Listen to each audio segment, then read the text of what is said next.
बिस्मिल्लाहिर्रहमानिर्रहीम, अस्सलाम वालेकुम। एक लंबी खुश्क साली के बाद और बारिशों के ना होने के बाद महकमा मौसमियात ने एक अच्छी ख़बर ये दी कि 17 जून से पूरे पंजाब के अंदर मैदानी और बालाई इलाकों में बारिशों का सिलसिला शुरू होने जा रहा है। इसका मतलब है कि प्री मूनसून का आगाज़ 17 जून से हो रहा है। जहाँ पर ये एक अच्छी ख़बर है वहाँ पर कपास के काश्तकारों के लिए एक आजमाइश भी है। अगर बारिशें ज़्यादा मिकदार में हुई और हमारे खेतों में पानी खड़ा हो गया तो कपास की फसल के लिए खड़ा पानी एक आजमाइश है।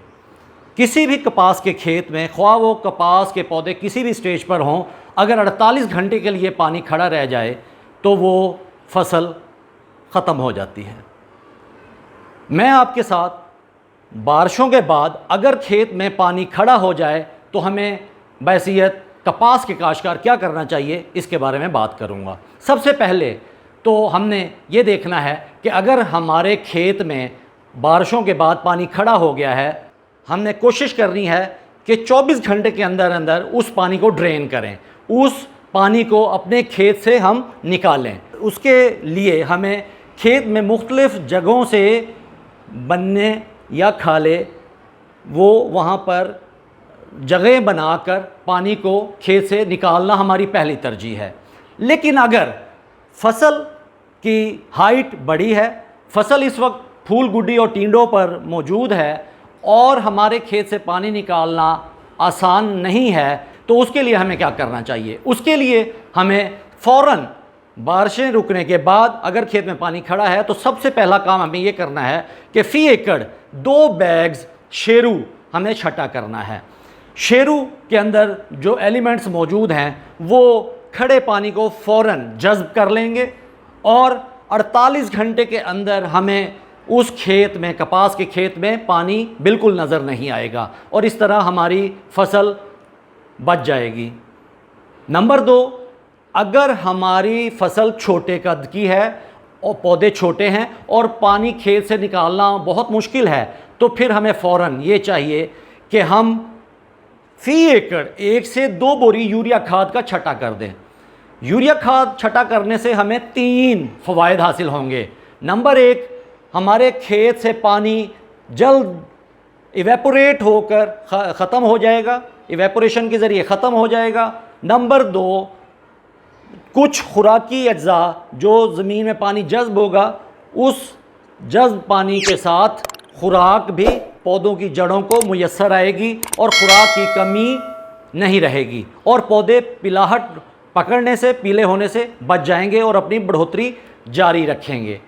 इसके अलावा नंबर 3 फ़ायदा हमें ये होगा कि जितनी देर तक पानी खड़ा रहेगा उतनी देर पानी में यूरिया खाद शामिल करने से पानी ठंडा हो जाएगा और हीटिंग इफ़ेक्ट हमारी फसल पर नहीं आएगा। पानी ठंडा होने की वजह से हमारी फसल पानी की भड़ास की वजह से वो ख़राब नहीं होगी। इसके अलावा हमें दूसरा कदम ये उठाना है कि जब 48 घंटे में पानी बज़रिया शेरू या बज़रिया यूरिया खाद इवेपोरेट हो गया, ख़त्म हो गया, तो उसके बाद हमने ये देखना होता है सफ़ेद मक्खी और थ्रिप्स की मिकदार में कमी हो जाती है। लेकिन इंतहाई ख़तरनाक कीड़े सब्ज़ तेला जेसिड की अटैक में इजाफ़ा हो जाता है। तो हमें 48 घंटे के बाद लाजमी तौर पर 2 से 3 काम करने होंगे।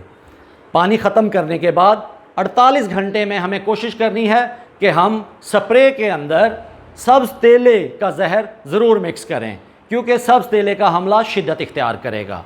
नंबर 2, हमने उस स्प्रे में फिट आल 250 मिलीलीटर फ़ी एकड़ के हिसाब से फंजीसाइड को भी मिक्स करना है। उसकी वजह यह है कि खेत में जहाँ पर सफ़ेद मक्खी अब पत्तों के ऊपर अपना वेस्ट मटेरियल खारिज करती है, गंद खारिज करती है, फुजला खारिज करती है, वहाँ पर सूती मोल्ड फंगस का हमला हो जाता है जिसकी वजह से कपास अचानक बैठना, काली होना और ख़राब होना शुरू हो जाती है। अगर हम 48 घंटों के बाद की जाने वाली स्प्रे में सब्ज़ तेले के साथ फिटाल 250 मिलीलीटर फी एकड़ मिक्स कर लें तो उससे फसल पर फंगस के अटैक में कमी हो जाएगी या फंगस का अटैक बिल्कुल नहीं होगा, क्योंकि इस वक्त सफ़ेद मक्खी का हमला बहुत शदीद है और पत्तों के ऊपर सफ़ेद मक्खी का फुजला या वेस्ट मटेरियल मौजूद है। तो जैसे ही बारिशों के बाद नमी होगी तो नमी की वजह से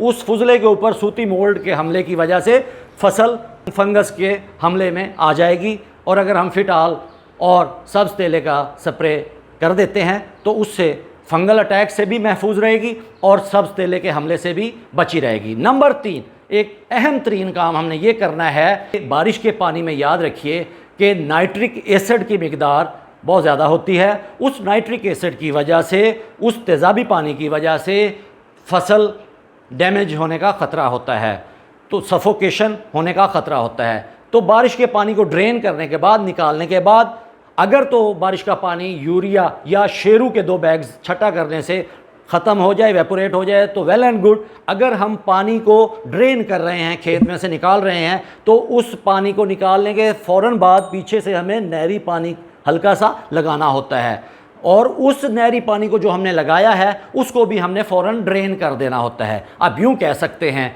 कि जिस तरह हम डिश या बर्तन या प्लेट पानी से धोते हैं और आखिर में साफ़ पानी से धोने के बाद, खंगालने के बाद हम उसे बकेट में रख देते हैं, इसी तरह बारिशों के पानी को ड्रेन करने के बाद, निकालने के बाद हल्का सा नहरी पानी लगाकर उसको भी खेत से निकाल दिया जाता है। इससे फसल सफोकेशन के ज़रिए ख़त्म होने से महफूज रहती है। आखिरी बात कि बारिशों का पानी निकालने के बाद और नहरी पानी लगाने के फ़ौरी बाद, निकालने के बाद अगला पानी हमने उस वक्त लगाना है जब खेत में कम से कम दरारें पड़ना शुरू हो जाएं। उससे पहले हमने खेत को पानी नहीं लगाना। लेकिन जब हमने दरारें पड़ने पर पानी लगाना है तो उस पानी में भी हमने प्रोटेक्टर फंजीसाइड को फ्लड ज़रूर करना है। लिहाजा 17 जून के बाद 21-22 जून तक का दौरानिया या दिन हमारे लिए बहुत ही अहमियत के हामिल हैं और कपास के काश्तकारों को 17 जून से लेकर 21-22 जून तक इंतहाई मोहतात रहना है। और मेरी इन बताई गई बातों पर अगर अमल किया गया तो इंशाअल्लाह बफ़ज़ल खुदा अपनी फ़सल को महफूज रखेंगे और अच्छी पैदावार की जानिब सफ़र गामज़न रहेगा। अस्सलामु अलैकुम।